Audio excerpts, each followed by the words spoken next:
Hello dear students, आज 12 मई और NTA का नोटिफिकेशन आज आया है कि उन्होंने नीट 2026 का एग्ज़ाम रद्द कर दिया है। अब ये एग्ज़ाम कब होता है आगे भविष्य में देखते हैं, लेकिन फ़िलहाल हम सौभाग्यशाली हैं कि आज हमारे बीच उपस्थित हैं पूरी medical core team, Vinod Kumar sir and CR Chaudhary sir, CAO of Allen. तो आइए जानते हैं इनसे कुछ प्रश्नों के जवाब जो कि ये अपने अनुभव से बहुत अच्छे तरीके से हमें दे सकते हैं। तो सर, मेरा पहला सवाल आपसे ये रहेगा कि नीट एग्ज़ाम कैंसिल हुआ है, इसके बारे में आप क्या कहेंगे? नीट एग्ज़ाम जो कैंसिल हुआ है, मेरा मानना है कि उसमें ट्रांसपेरेंसी वास्तव में ज़रूरत रहती है और वो होनी भी चाहिए।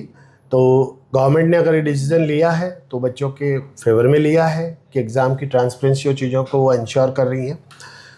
और मुझे ऐसा लगता है कि इसके लिए स्टूडेंट्स के लिए सबसे इम्पॉर्टेंट मैसेज है कि किसी भी तरीके से उनको पैनिक सिचुएशन नहीं बनानी चाहिए, क्योंकि इसके पूरे प्रोसेस जैसे वो पहले चल के 3 मई का एग्ज़ाम दिया था, जो भी नेक्स्ट डेट आएगी उसको मानते उनको उसी पेस में अपना प्रोसेस चलाना चाहिए। अब इसमें स्टूडेंट्स की अलग अलग अपनी अपनी कंडीशंस है। पहले कंडीशन के वो बच्चे हैं जिन्होंने इस एग्ज़ाम को दिया था और सच में वो बहुत अच्छा परफॉर्म कर रहे हैं, उनकी परफॉर्मेंस अच्छी आई है। तो मैं उनके लिए तो सबसे पहले मैसेज, उनको बिल्कुल भी टेंशन लेने की ज़रूरत नहीं है। उनको अपना टेस्टिंग सिस्टम बहुत इंपॉर्टेंट रखना है और एलन उसको डिज़ाइन कर रहा है, ठीक है ना। कल तक उसकी पूरी प्रोसेस बच्चों तक पहुंच जाएगी, तो उनको पैनिक नहीं लेनी है। मैक्सिमम लेवल पर टेस्ट कंडक्ट होंगे, उस पर उनको अपनी परफॉर्मेंस ऑल वैरायटी जो एलन का एक्सपर्टाइज मैनर है कि पेपर का लेवल प्लस हो सकता है या सेम रह सकता है या नया आ सकता है, तो वो सारी डायरेक्शंस को हमारी एकेडमिक टीम देखेगी और उसके बेसिस पर उनको देंगे। दूसरे वो बच्चे हैं जिन्होंने ये सोचा है कि हमने ये एग्ज़ाम दिया था और हमारा स्कोर उतना अप टू दी मार्क नहीं है और उनका सिलेबस क्लियर है, तो उनके लिए ये इम्पॉर्टेंट है कि वो अपने सिलेबस को कंफर्ट मानते हुए टेस्ट के अंदर अच्छे मार्क्स लाने के हिसाब से इस रिवीजन को करें और अपनी जो भी कोई चीज़ें बचती है, जहाँ डाउट्स है या कोई पर्टिकुलर सब्जेक्ट्स है, तो वहाँ उनको हेल्प लेनी चाहिए। बिल्कुल। लेकिन सर, इस वक्त ठीक है, बच्चों के लिए एक बहुत पैनिक टाइम हो सकता है, लेकिन बहुत इंपॉर्टेंट रोल अदा करेंगे पेरेंट्स। तो आपके पेरेंट्स के लिए क्या एक मैसेज रहेगा फिलहाल? बिल्कुल सही बात कही सर, पेरेंट्स के लिए बड़ा इंपॉर्टेंट रोल है, क्योंकि उन्होंने पूरे साल बच्चों के साथ जो जिस तरह से सपोर्ट किया है। अब इसमें कोटा की बात करूं या ऐसे सेंटर्स की बात कर रहा हूं जहां बच्चे अपने घर से आकर अपना हॉस्टल PG लेकर पढ़ रहे थे, पूरे साल तैयारी की और एग्ज़ाम देकर वो अपने अपने घर को चले गए हैं, तो उनके लिए पहली व्यवस्था ये है कि उनके लिए टेस्टिंग सिस्टम इस तरह से रहेगा कि वो घर पे बैठ भी टेक्नोलॉजी के माध्यम से अपना टेस्ट कंफर्ट दे सकते हैं और वो हर वैरायटी में अपनी मार्क्स को, अपनी रैंक को, सबको एवेल्यूएट कर सकते हैं और हर टेस्ट में जो मिस्टेक्स है उसको ठीक कर सकते हैं, ठीक है ना। और दूसरे वो बच्चे जो ये सोचते हैं कि नहीं, मैं अपना 100% एफर्ट्स कर रहा हूँ और मुझे वापस अपनी जो पुरानी जो हॉस्टल या जो भी था, मैं उस सिस्टम में वापस आना चाहता हूँ। जब भी डेट आएगी तब तक का मुझे जो भी टाइम मिलता है वो मैं इफ़ेक्टिवली लेना चाहता हूँ, तो वो वापस भी अपने हॉस्टल, अपने PG जहाँ भी उसकी व्यवस्था थी वहाँ उस इकोसिस्टम में वापस वो आकर के उस तरीके से टेस्टिंग कर सकते हैं, अपना कुछ सब्जेक्ट डाउट्स और चीज़ें वो क्लियर कर सकते हैं। पेरेंट्स को मुझे लगता है ज़्यादा पैनिक इस तरह से नहीं लेना चाहिए कि अब क्या होगा। इस सिचुएशन पे उनको, बच्चों को भी कहना चाहिए कि अब और बेटर ही होगा, आपको अपनी तरफ से एफर्ट्स पूरे करने चाहिए।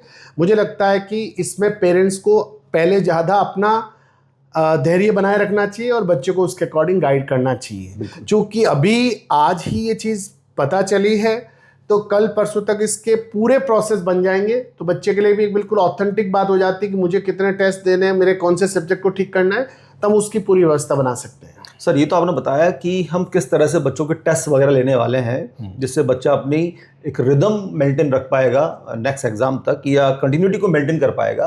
लेकिन एकेडमिक प्लान हम किस तरह से बच्चों को सपोर्ट करने वाले हैं इस वक्त, जिससे कि बच्चा अपना और अगर एनहांसमेंट करना चाहता है तो वो कर पाए?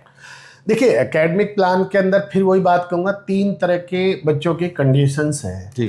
जिनको ये लग रहा था कि हमारा मेडिकल कॉलेज कंफर्म है, तो उनको तो अपने परफेक्शन पे ही काम करना चाहिए, अपने टेस्टिंग सिस्टम को बेटर करना चाहिए। दूसरी कैटेगरी वो है जिनको लग रहा है कि हम थोड़ा सा बॉर्डर पे रह गए या हमारे कुछ मार्क्स का हम और प्लस कर सकते थे, तो उनको डाउट्स, थोड़ी थ्योरी और इस तरह का कॉम्बिनेशन बना के अपना काम करना चाहिए।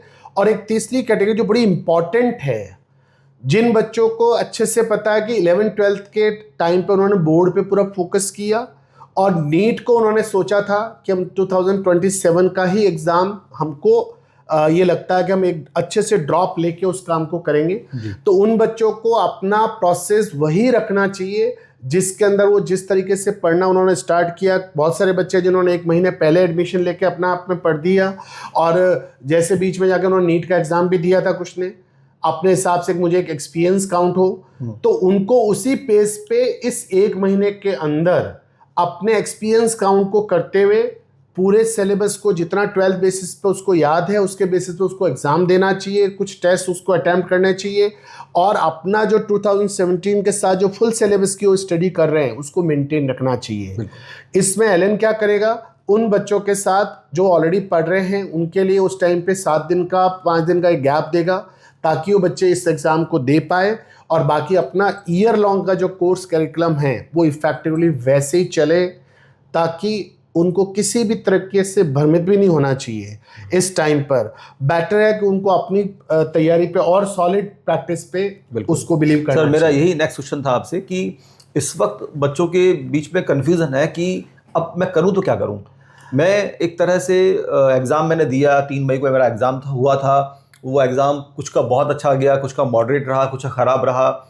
तो अब इस कन्फ्यूजनल स्टेट से बाहर निकलने के लिए कि बच्चों को एग्जैक्टली अब करना क्या चाहिए, एग्ज़ाम प्रोबेबली 1 महीना, सवा महीना, 1.5 महीने बाद होगा नीट का दोबारा से, लेकिन इस वक्त फिर बच्चों को क्या स्टेप्स लेने चाहिए, कैसे आगे बढ़ना चाहिए बच्चों को? सर इसमें देखिए सिचुएशन है, कई बार हर फील्ड में इस तरह की चीज़ें हो जाती हैं, स्पोर्ट्स में भी देखते हैं हम, कई बार किसी इंस्टीट्यूशन की बातें देखते हैं, बट एजुकेशन में चूँकि बच्चों का मामला है तो वहाँ बड़ी सिंसिटिविटी ज़रूरी है। मैं एक बहुत पुराना एग्जाम्पल डिस्कस करना चाहूँगा। 2015 में जब नीट नहीं होता था और AIPMT का एग्ज़ाम होता था, ये बहुत गौर से सुनिएगा आप, उस दिन भी 3 मई को इस संडे को एग्ज़ाम हुआ था ऑल इंडिया PMT का, और वो एग्ज़ाम उस टाइम गवर्नमेंट ने फिर कैंसिल किया था आज की तरह ही, और वो एग्ज़ाम फिर वापस 25 जुलाई को रिकंडक्ट हुआ था कंप्लीट पेन इंडिया।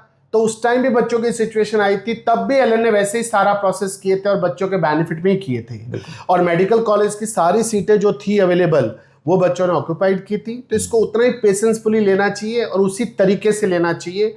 हर बच्चे की अपनी चॉइस को अपना बेटरमेंट करके दिखाएं, तो ये अपॉर्चुनिटी उसको मिस नहीं करनी चाहिए। इसके लिए एलन जैसे पहले साथ था, पहले भी प्लान बनाया था, मैं वो पेपर इसीलिए थोड़ा सा उस पेपर को निकाला भी, सारी प्लानिंग भी बिल्कुल उसी तरीके से बनाई थी, कैसे टेस्ट होंगे, कैसे बच्चों के साथ बेटर होगा।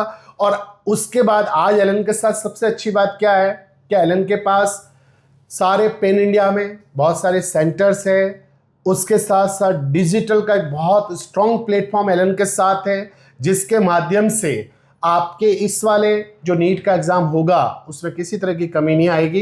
एलन आप तक इसको प्रॉपर कम्युनिकेट वेरी सून करके आपको दिखाएगा। मेरे साथ मेरे साथी प्रेसिडेंट कुमाऊं सर भी हैं और सर को भी बहुत अनुभव है, तो मैं चाहूँगा सर आप इस पर भी बच्चों के लिए एक बार ज़रूर बोलें।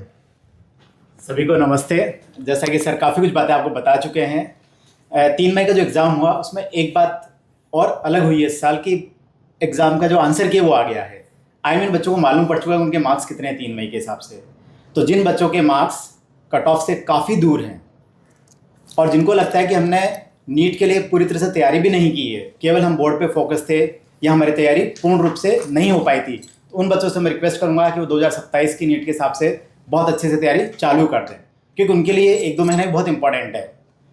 और जो बच्चे बिल्कुल कट ऑफ के बाउंड्री के आसपास हैं, 10% 15% के मार्जिन के अंदर आ रहे हैं या कंफर्म जिनका सिलेक्शन हो जाना चाहिए था, उन बच्चों को बहुत ध्यान से बिना समय गंवाएं अपनी पढ़ाई वापस चालू कर देनी चाहिए, अपने नोट्स वापस देखना चालू कर देना चाहिए, और जो जहां पढ़ रहा है उस सिस्टम के अकॉर्डिंग उन पे विश्वास करते हुए उस सिस्टम को कंटिन्यू करना चाहिए। लाइक उनको रिवीजन करना है, टेस्ट देना है, थ्योरी पढ़नी है, पूरा प्रोसेस ऐसे मान लेना चाहिए जैसे कि 1 महीने बाद एग्जाम है, 1.5 महीने बाद एग्जाम है। तो जो उन्होंने ठीक अप्रैल के अंदर जो काम किया था लगभग वैसा वैसा काम अभी चालू कर देना चाहिए। सही बात है। बच्चों ये लास्ट मोमेंट है और अपन ये मान लें अगर कि चलो ठीक है नीट हुआ ही नहीं था और सीधा एग्जाम होने वाला है, जैसे ही सिलेबस खत्म होता है उसके बाद जो number of revisions, number of test हमें देने होते हैं, Allen is always with you.